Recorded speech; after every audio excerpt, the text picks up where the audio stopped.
Bell. My pronouns are she and her, and I am so glad that you are with us today.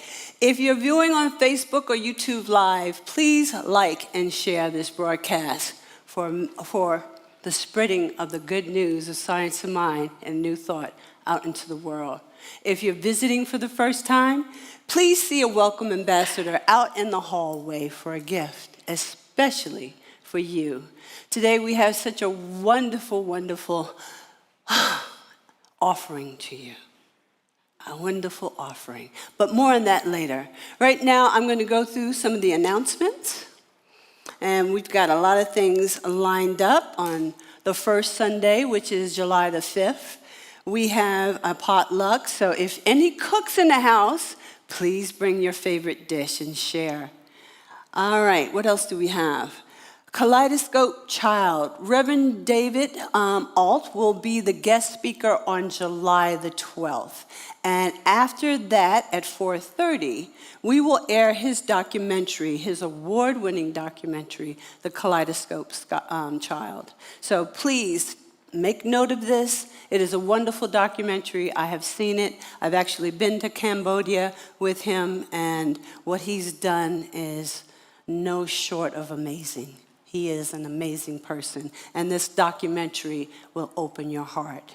And then on Saturday, July the 18th, the good members of the Spiritual Living Center of Atlanta has decided that I should be their spiritual director, their senior minister, and we will have an installation ceremony.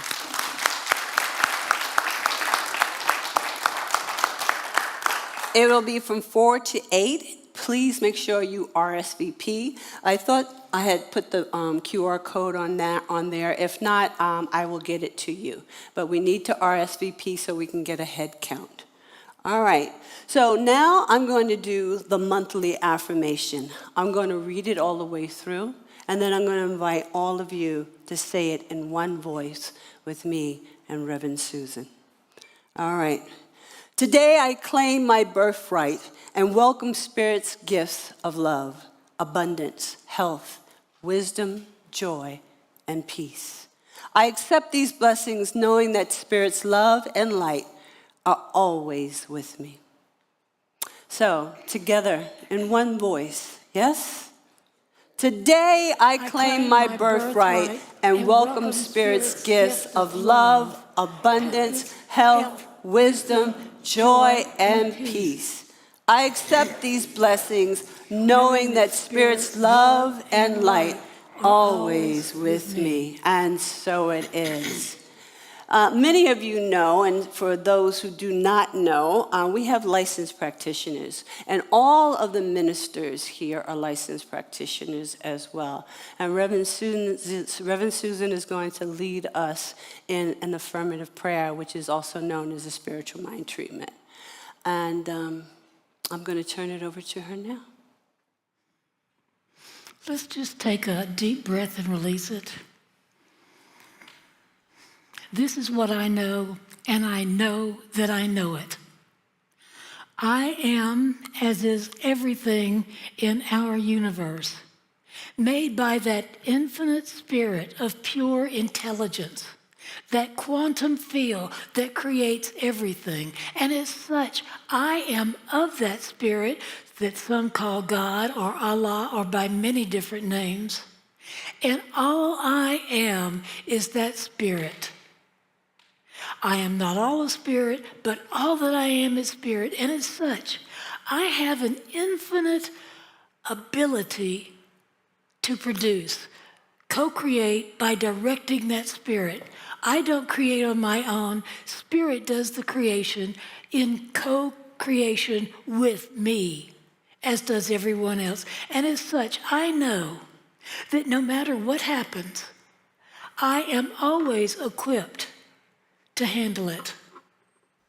I may not know the right thing to do consciously, but when I go within and listen, something within directs my thoughts, my actions. It is more than I could come up with by myself. And I find that I can deal with what happens in my life and in the world around me. I'm not ignorant of what's going in the world, but I deny its power to control my life. And I accept this for every person in this room and beyond, in the sound of my voice, these words that are being said, because Spirit is always with us, always saying yes. I just have to monitor my thoughts and feelings toward that which I want to create. And Spirit creates and creates mightily. Spirit doesn't evaluate, so I make certain to choose that to think about which I truly want to experience. I don't have to control anyone else. I don't have to manipulate or coerce. I know that what is mine by right of consciousness is mine, and I make certain I have the consciousness to support and create that with Spirit. So right here, right now, I declare that all is truly well because we have this ability within us. I declare it is true for this center and the many wonderful spiritual centers around the world of many different traditions. To heal this world, to prosper this world, there is enough food, enough love, enough water, enough land for all. And I also know that this prayer goes out to our leaders in every nation. And I trust that no matter what it looks like, things are getting better. Knowing that this is so, I am so grateful for this opportunity to know consciously that which I know within. I am grateful for this center. I am very grateful for Reverend Jean and everyone who puts this together, especially our staff. Knowing that all is well, I simply say thank you from my heart with great gratitude. Thank you, thank you. With love, and knowing it is already so, I simply say namaste, aloha shalom, amen, blessed be, and if you care to join, and so it is. And so it is. Thank you, Reverend Susan. All right. I get the opportunity to introduce these wonderful guests. All right. We have the amazing Chuck Cagliandro. And we have the wonderful Emerson drummers. I am so excited about them. Now, I'm going to tell you a little bit about Chuck. Chuck, for him, music and drumming has been his passion since he was a child. However, his soul chose a family that was less supportive about his drumming interest. Now, guided by his father, Chuck earned a degree in electrical engineering from General Motors Institute in Flint, Michigan in 1986. Realizing something important was missing in his life, at 24, Chuck took a leave from GM, brought a Honda CB 900 motorcycle, and roamed the United States for 4 months while nourishing his decision to step into his real love, music. Since 1992, past a long time, 1992, he has had a full life in music, bringing people together in shared joy of West African drumming. He learned the music and culture of West Africa from his first teacher, Brother Yusuf Crowder, who also taught him to carve and skin the drums. For 25 years, Chuck led the Kumandi West African Drum and Dance Conference, which gathered 140 people annually to learn and celebrate at a retreat center near Asheville. Chuck is a former national board member of Coming to the Table, an organization that is dedicated to healing the legacies of racism and slavery in the United States, and is co-founder and currently co-facilitator of the local Atlanta chapter for that organization. He currently serves as a consultant to Equitable Dining and I Change Collaborative, which are two DEI, can I say that again, DEI? Two DEI and social justice organizations in Atlanta. Chuck and his wife Kelly live in Lithonia, Georgia, on the edge of the Arabia Mountain National Heritage Area, where they tend a beginner-level homestead, tending fruit and vegetables, a fruit and vegetable garden with 18 chickens. 19 now. Oh my goodness. Please give him a very, very warm welcome.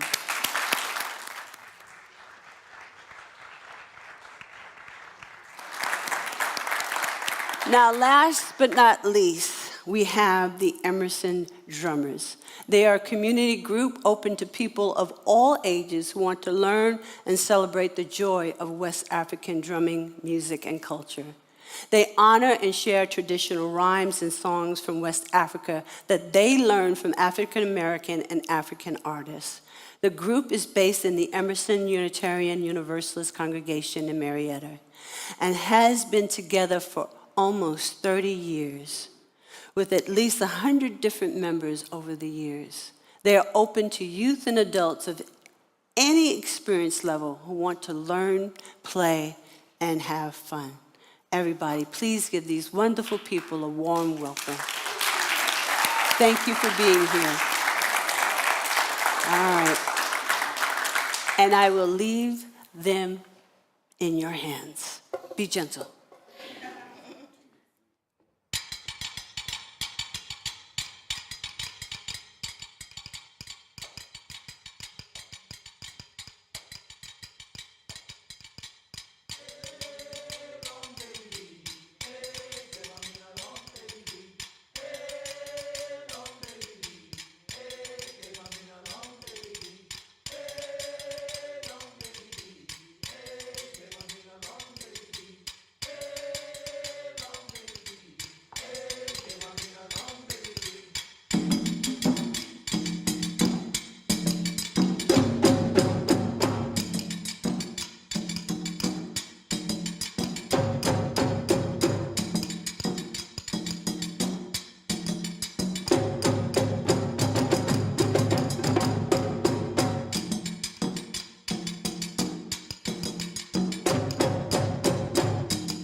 Thank you so much. Thank you.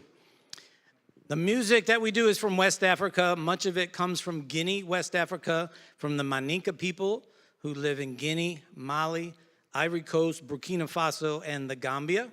And that piece that we did is called Sofa, and that is from the Malinke people of Guinea. And it's a song and a piece and a dance that is very, very old. And originally it was done to honor the way of life of the warrior, someone who is born into the warrior archetype, whose path in life is to protect the community from danger. And the way that we are sharing it today is more in the spirit of a spiritual warrior. I think of Dan Millman's book, The Way of the Spiritual Warrior. I also think of the concept of jihad, which many of us have been led to believe has to do with violence and fighting and war and getting the other or the heathen. Jihad is actually an inner path of our own honesty and integrity and our path in life and walking that with authenticity. So we offer that so far with the theme of Claim It and the theme that you've been working with here all this month of June, and all of us finding our way to be our own inner warrior for ourselves in our lives. Thank you very much. Thank you.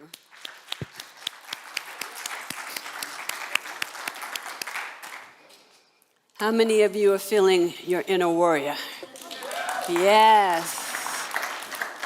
All right. I promise that I'm going to be very quick in our talk so we can get back to some more drumming. Yes?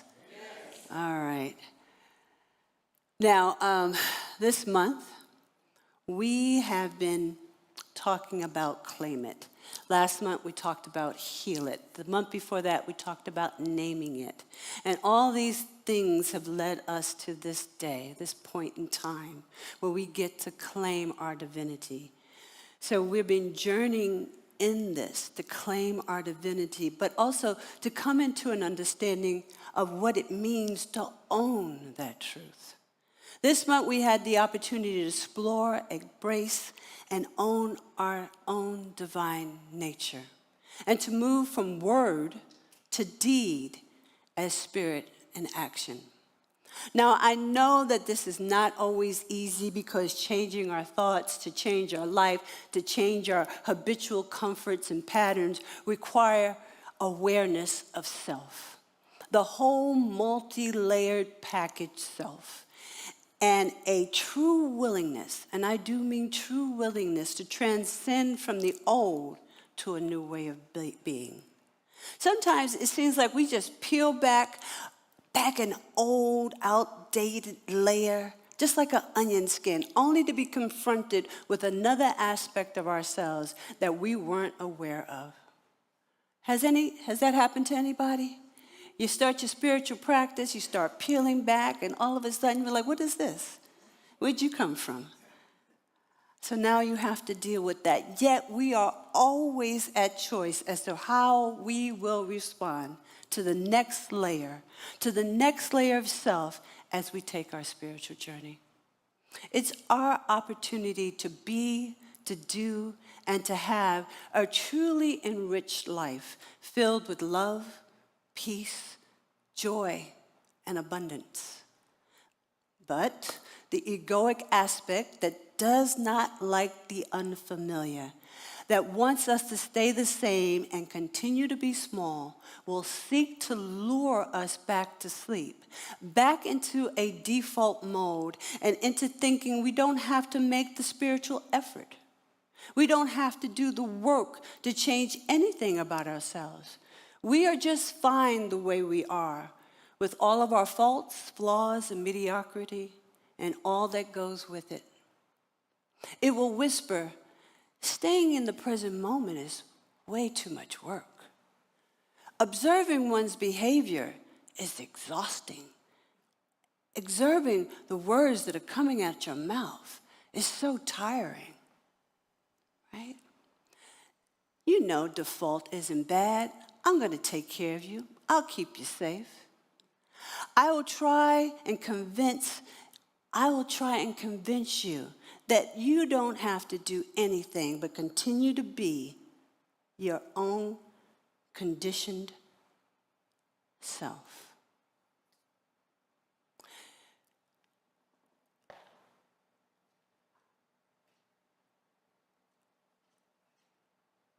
You know, sometimes I think we're powerless to change this, but we're not. We're not powerless to change anything that is not like our divine selves. We are divine. We are spirit-filled. We just have to believe that and work towards that. And those that acquiesce to this attitude that they cannot change, I call it the what's the point attitude. What's the point? For them, spiritual growth is too hard and at times too painful.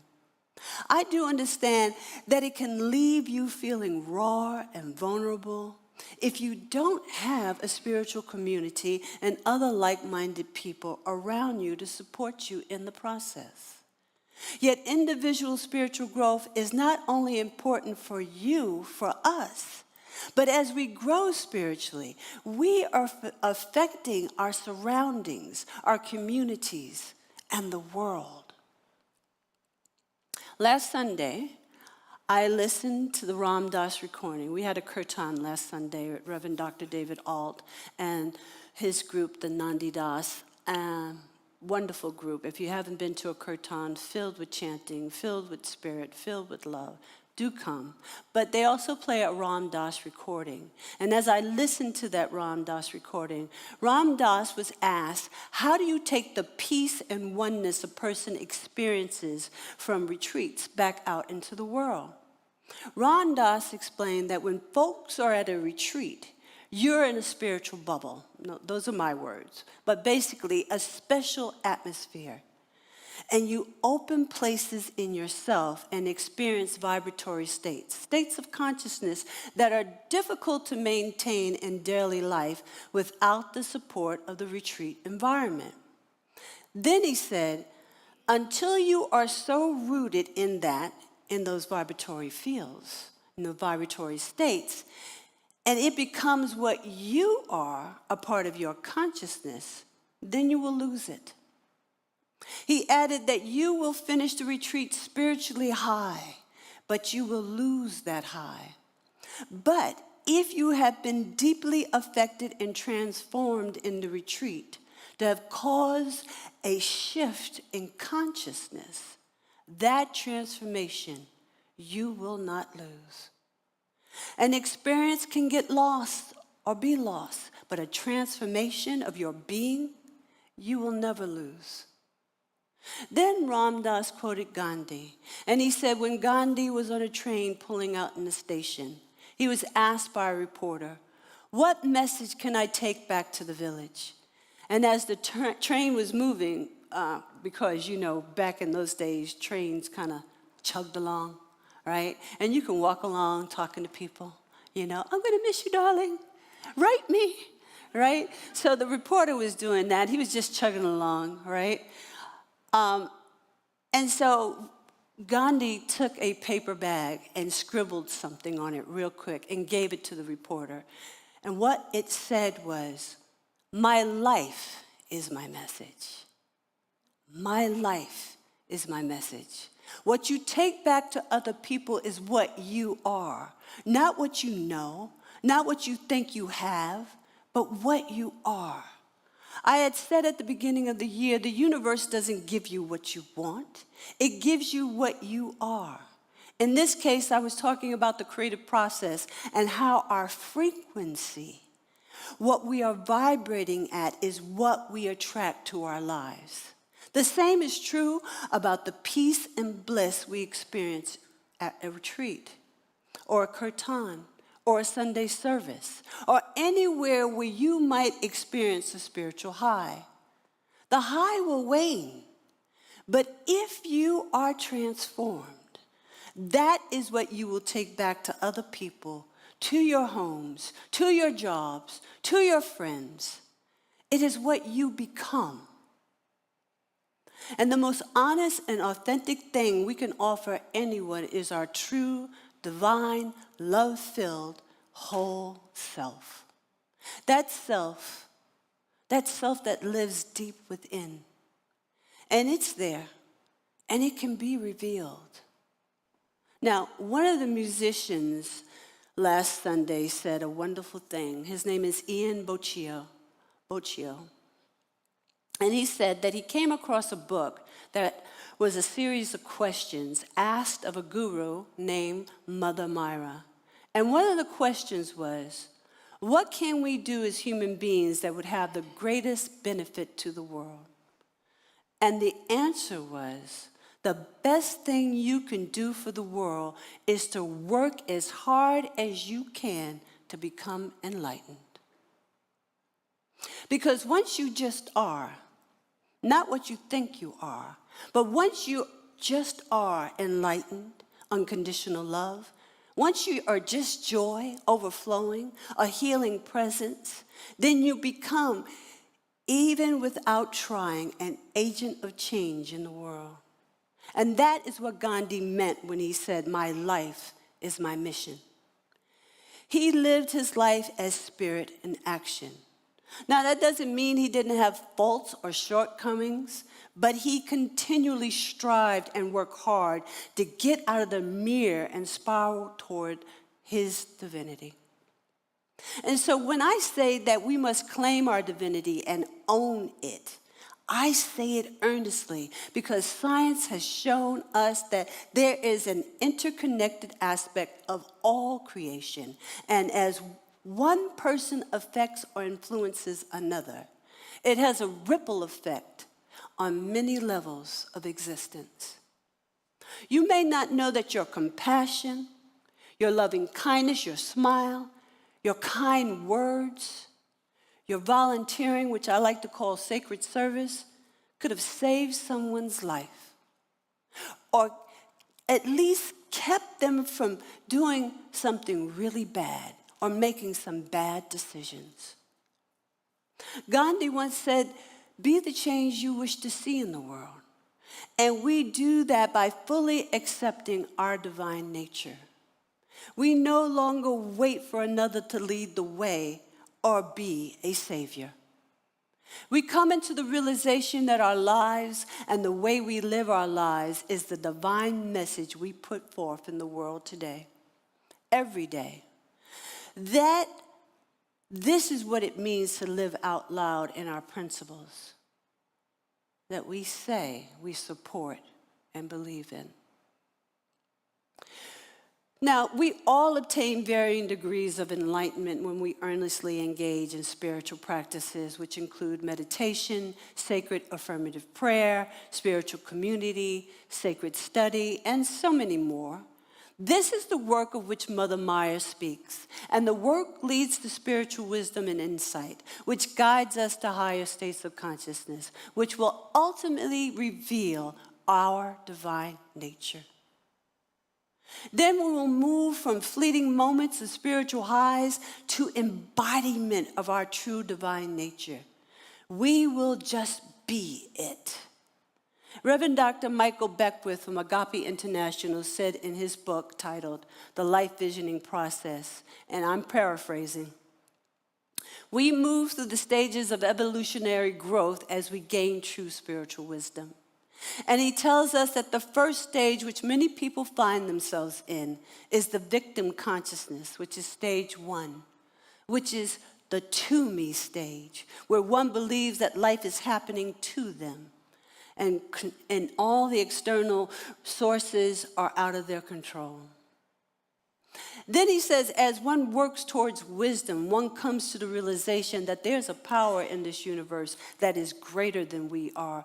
And we can use this power to manifest and to attract all the things that we desire in our lives. And that stage is called the to it stage, or the manifestor stage. And as one continues to grow and come to the realization that enlightenment and spiritual insight fulfills the longing for a connection to something greater than oneself, they open up to the through me stage, a channel consciousness This stage of enlightenment is where one becomes aware of being a vessel of spirit and is willing to surrender to it. And then there's stage 4, which Reverend Michael calls as me or as it. Being consciousness, being with a capital B, where enlightenment is one's divine nature and they no longer question that fact. He says that these self-realized beings sense their absolute oneness with Source and have no sense of egoic self. And he also reminds us in this book that these stages are not linear. They are not linear. And one might experience all 4 stages during the course of a day. I know I have. I have stubbed my toe and I was a victim. And I was like, who moved this table and put it in my way? Right? And I need to manifest some things in my life. Let's get cracking. Where's my spiritual mind treatment? Right? And then my intuitive nature, I feel things and I understand things that I shouldn't really know. And lo and behold, they are true and I see them. And then the as me stage, where I'm just channeling that pure love of the divine. And then I'm back to stubbing my toe again. So, what I want to tell you is, let us work hard at coming in the realization of our divinity. Let us claim it and own it. Let us work at learning and meditating and living our divinity out loud for the betterment of ourselves and for all of humanity. I hope I don't mess this man's name up. Morihei Yeshiva, the founder of Aikido, he said, you are here for no other purpose than to realize your inner divinity and manifest your inner enlightenment. Is that not powerful? You are here for no other reason except to understand that you have within you this divine aspect. Beloveds, as we are moving deeper into our own divine nature, remember to let your life be the message. Let your life be the message, and let it be one of compassion, of love, of kindness, true sacred service to people and to all creation and to the entire planet. Let these divine attributes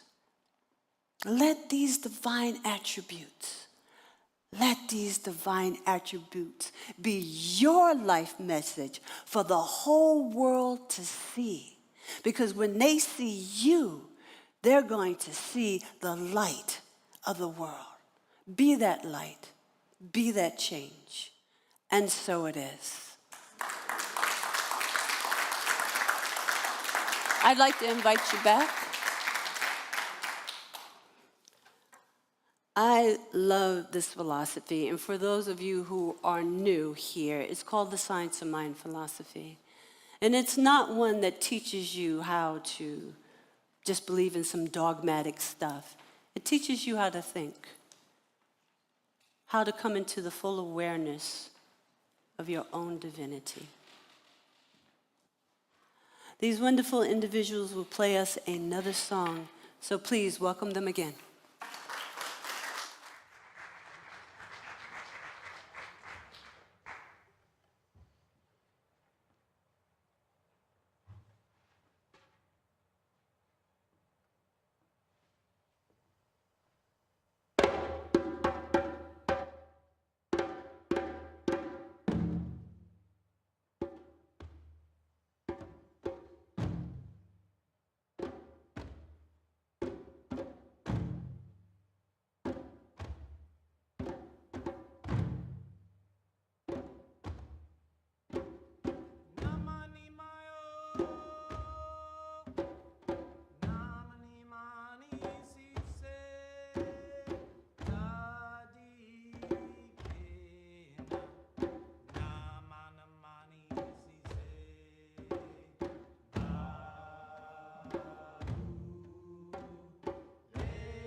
This is our opportunity for conscious giving.